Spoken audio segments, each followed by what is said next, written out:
hi lam dang ka savale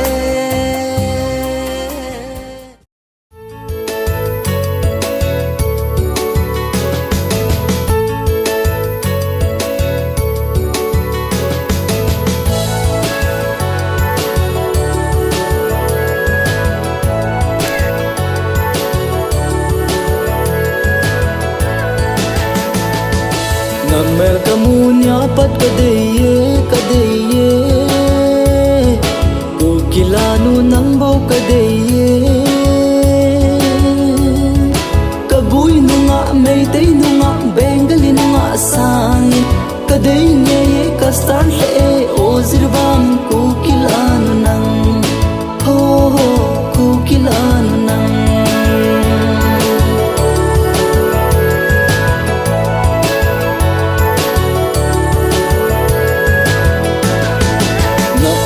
na chon chan hoi zin a pha e kahin ki thang at pi zi le e hoi lai mun na che na va na na zo sen zong na zat na nam hi na phin choi sang jing o boy na mel ka mu nya pat ka de ko kilanu nang bo ka de meitay nunga Bengali nunga sangin Kaday ngaye kastar le ozirbam kukilanu nang Ho ho kukilanu nang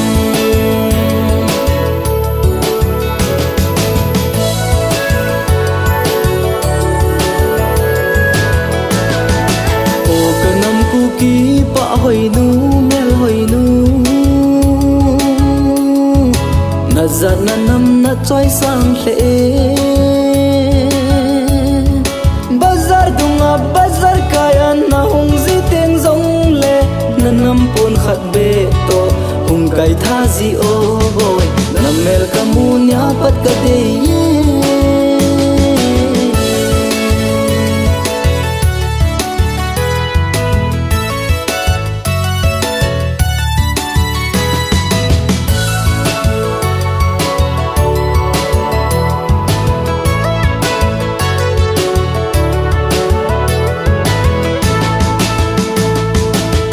kanam kuki lanu nang